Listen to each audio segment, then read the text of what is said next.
les amis, nous sommes arrivés dans la maison de Roukoulou. Chut, faites pas de bruit. Il ne faudrait pas qu'on se fasse remarquer. Regardez, ça, c'est sa maman. Mais où va-t-elle? Allez mon grand, il faut se réveiller, c'est l'heure d'aller à l'école.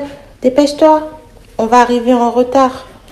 Oh non, j'ai pas envie de me lever. C'est trop nul, je suis fatiguée. J'ai pas envie. Si. Allez, tu te dépêches, on va aller à l'école. Tu vas t'apprêter et je t'attends dans la cuisine pour le petit déjeuner. Dépêche-toi. J'ai pas envie. De toute façon, je vais même pas me préparer. Je vais rester dans mon lit, je vais rester à la maison. Je veux pas aller à l'école, c'est trop nul. L'école, c'est trop nul.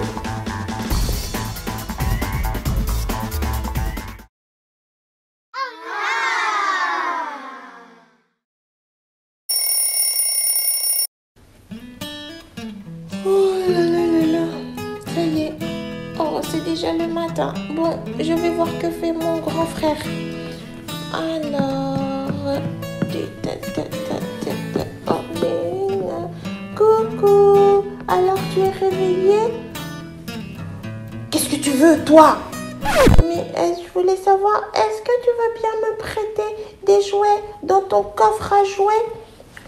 Tu sors de ma chambre. C'est ma chambre. C'est mes jouets à moi et à moi tout seul. Et je veux pas te les prêter. Tu sors d'ici. Mais s'il te plaît, tu sors d'ici. C'est pas un endroit pour les bébés. Allez, sors de là.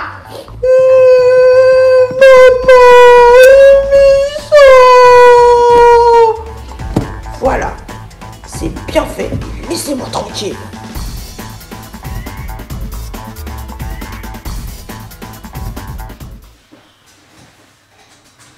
Voilà, nous sommes de retour les petits copains après notre petite balade dans la maison de Roukoulou où nous avons vu des choses qui nous ont choqués un petit peu. Oh oui, vraiment choqué. Ce petit garçon, il est terrible. Il fait n'importe quoi. Oui, répétons, c'est vrai, il fait n'importe quoi. Toi, on a compris que tu étais vraiment choqué. Alors les enfants, qu'est-ce qui vous a choqué dans cette scène? Est-ce que vous pouvez me dire les choses que vous avez vues, que vous avez trouvées vraiment pas bien? Oh, mais moi je sais. Je peux répondre, s'il te plaît. Allez les enfants, dites oui. Est-ce que je peux répondre? Oh, s'il vous plaît. Alors oui, tu peux répondre. Qu'est-ce que tu as vu qui t'a choqué? Moi j'ai vu quelque chose. Il voulait pas obéir à sa maman. Oui, c'est vrai. Et on a vu que Roukoulou ne veut pas obéir à sa maman. C'est pas bien ça, hein les enfants? Il faut toujours obéir à sa maman. C'est très important. Mais lui, il n'a pas voulu obéir. Oui, il ne voulait pas aller à l'école, il voulait pas se préparer, il voulait rien faire du tout. Oui, c'est vrai, c'est pas bien du tout. Et pendant que sa maman lui disait d'aller se préparer pour aller à l'école, lui il ne voulait pas. Oui, il était un peu comme ce petit garçon, il voulait pas écouter. Oui, c'est vrai, il ne voulait pas écouter. Mais qu'est-ce qu'il a fait d'autre? Laissez-moi réfléchir. Il ne voulait pas partager. Oui, il ne voulait pas partager, il voulait garder ses jouets pour lui tout seul. Il a dit à sa soeur, non, tu sors. Oui, tu sors de ma chambre, c'est pas un endroit pour les bébés. Oh là là, ça m'a choqué quand il a dit ça. J'ai trouvé ça méchant, très méchant. Oui, c'est vrai. Il faut toujours partager. C'est très important. Mais Roukoulou, lui, il n'a pas voulu partager. Il a voulu garder tout pour lui. Il a été méchant avec sa sœur. Et ça, c'est pas bien du tout. Tout à l'heure, tu m'as dit que toi, tu ne peux pas aimer Roukoulou. Oh oui, non. Moi, je ne peux pas l'aimer. Parce que ce petit garçon, il est méchant. Il n'écoute pas. Oh là. Oui, mais moi, je connais quelqu'un qui aime tout le monde, même les enfants méchants. Oh, quelqu'un qui aime tout le monde, même les enfants méchants? Oh non, ça n'existe pas. Ce n'est pas possible. Si, il s'appelle Jésus. Oh, Jésus, c'est un joli nom. Ah, les enfants, vous ne trouvez pas que Jésus, c'est un joli nom? Mais comment il fait pour aimer tout le monde? Parce qu'il peut changer leur cœur. Jésus peut changer, transformer leur cœur. Oh, mais comment il fait ça, Jésus? Attends, que je réfléchisse. Je sais, j'ai trouvé. C'est peut-être parce que Jésus, c'est un docteur. Non, pas vraiment, Rokolo. Jésus n'est pas vraiment un docteur. Alors c'est un cordonnier du cœur. Un cordonnier du cœur. Oui, tu sais, ceux qui réparent, comme ceux qui réparent les chaussures, mais lui, il répare les cœurs. Alors, écoute, je vais te dire quelque chose d'important. On parle de Jésus dans un livre qui a été écrit très très longtemps, ça s'appelle la Bible. Et dans ce livre de la Bible, il y a plein d'hommes qui ont écrit. Et il y en a un prophète qui a écrit et qui a parlé de Jésus. Un prophète? Mais qu'est-ce que c'est que ça, un prophète? Un prophète, c'est quelqu'un qui annonce les choses qui doivent arriver pour avertir les gens. Oh, d'accord, je comprends. Et tu vois, dans ce livre, il a écrit au sujet de Jésus qui fait une promesse. Regarde bien à l'écran. Je vous donnerai un cœur nouveau. Oh, un cœur nouveau. Un cœur tout nouveau. Un cœur nouveau pour Rokolo. Oui, Jésus, il est celui qui donne un cœur nouveau. Alors, regardez bien les enfants. Je vais vous montrer quelque chose. Vous voyez cette image? Vous voyez ce cœur qui est là?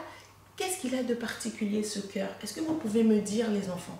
Regardez bien et dites-moi, qu'est-ce que vous voyez sur ce cœur? Et toi aussi, répétons. Tu peux me dire? Oui, alors ce cœur, il est bizarre. Je crois qu'il était cassé et quelqu'un l'a réparé.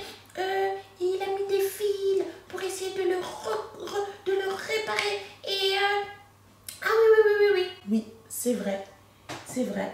Et tu vois, parfois, on peut être blessé, on peut avoir des problèmes dans le cœur. Et les médecins, ils peuvent soigner les cœurs comme ça. Mais Jésus, lui, quand il nous donne un cœur nouveau, il nous donne un cœur comme ça. Oh oui, je préfère celui-là. Il est tout beau, il est tout neuf. Il n'y a pas de marque, il n'y a pas de cicatrice. Il est tout neuf. Moi, je veux un cœur comme celui-là. Oui, c'est ce que Jésus fait. Est-ce que vous savez, les enfants, pourquoi Jésus nous donne un cœur tout neuf, tout beau, comme ça? À quoi ça va nous servir d'avoir un cœur tout neuf, tout beau? Parce qu'on pourrait garder ce cœur-là comme ça aussi, un peu abîmé, avec des cicatrices, avec des trucs un peu cassés. Et bien, je vais vous dire, Jésus nous donne un cœur nouveau. Il enlève toutes les pierres, toutes les choses qui sont dures. Vous voyez, les enfants, comme ça. Oh oui, ça c'est une grosse pierre, ça fait mal. On ne peut pas avoir ça dans le cœur. Si on a ça dans le cœur, ça fait mal. Oh oui. Et oui, et Jésus, il enlève tout ce qu'il y a tout autour qui peut nous faire mal, et même à l'intérieur. Et il nous donne un cœur tout nouveau. Oh oui, je préfère le deuxième cœur. Alors, quand on a un cœur tout nouveau, on peut alors apprendre à partager. Oh oui, merci Jésus, parce qu'il nous donne un cœur nouveau. Alors on peut partager avec les autres. Oui, on ne garde plus tout pour soi. Et ça nous fait plaisir en plus, on a de la joie à partager avec les autres. Et Jésus, il nous donne aussi un cœur nouveau. Tu sais pourquoi, répète-nous? Je sais pas trop. Je cherche, je réfléchis. Et si vous avez une idée, les enfants, pourquoi Jésus nous donne un cœur nouveau?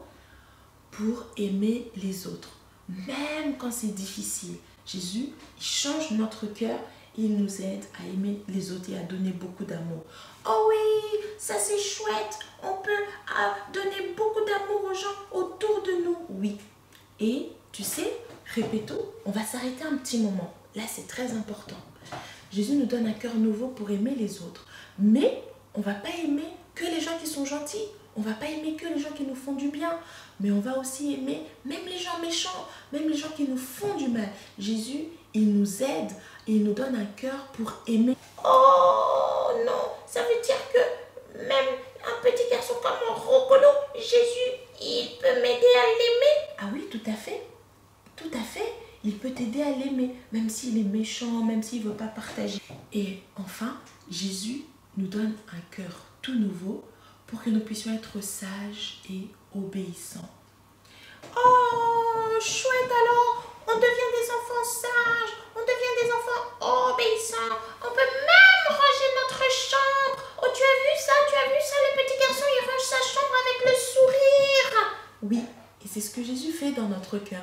Quand il transforme notre cœur, il change notre cœur, on peut apprendre à vraiment faire les choses avec joie, à obéir aux parents, mais pas de façon forcée. On est content, on est heureux. Tu as compris, Répéto? Oh oui, j'ai compris. Jésus, il est formidable. Il est formidable, ce Jésus. Oh, je suis ravie que tu m'aies parlé de lui aujourd'hui. Oh, Jésus, je veux que tu transformes mon cœur. Oui, oui. Est-ce que vous aussi, les enfants, vous vous êtes un peu reconnus? Est-ce que parfois, vous avez du mal à partager? Est-ce que parfois, vous avez du mal à obéir? Est-ce que parfois, quand vous avez des personnes qui peut-être sont méchantes autour de vous, vous avez du mal à les aimer? Et bien, Jésus, aujourd'hui, les enfants, il veut vous dire qu'il peut vous donner un cœur nouveau. Il peut vous apprendre à aimer les autres, à donner. Il peut vous apprendre à partager. Il peut vous apprendre même quand c'est difficile, même quand c'est compliqué, à obéir et à être des enfants sages. Et on va dire vraiment merci à Jésus parce que il nous fait cette promesse et il va le faire dans mon cœur, il va le faire dans ton cœur. Et on va prier, si vous voulez bien, les enfants. On va fermer les yeux et on va demander à Jésus de changer nos cœurs. Vous voulez bien, les enfants? Seigneur Jésus, merci. Merci parce que tu nous donnes un cœur nouveau. Merci parce que tu nous apprends à aimer les autres. Même quand c'est difficile, même quand on est méchant avec nous, tu nous apprends à aimer. Seigneur Jésus, merci parce que tu nous apprends à partager avec les autres ce que nous avons, à ne pas tout garder pour nous. Seigneur Jésus, merci parce que tu nous apprends à obéir et à être sage. Même quand c'est compliqué, même quand on n'a pas envie, Seigneur Jésus, tu viens changer nos cœurs. Tu viens transformer nos cœurs et tu nous donnes un cœur nouveau. Donne-moi un cœur nouveau. Donne-moi un cœur tout doux, un cœur tout beau, Seigneur Jésus, pour que je puisse être sage, obéissant, que je puisse aimer et que je puisse partager. Amen, les enfants. On dit Amen, on dit merci Jésus, merci de nous avoir suivis les enfants. On est très heureux d'avoir passé ce moment avec vous. Oui, je suis très contente surtout d'avoir appris que Jésus pouvait changer mon cœur. Oui, c'est très important. Alors n'oubliez pas les enfants, quand vous aurez des moments difficiles, priez et demandez à Jésus de venir changer votre cœur et de venir vous faire du bien. Soyez bénis les enfants, on vous aime, on vous embrasse. Bonne semaine.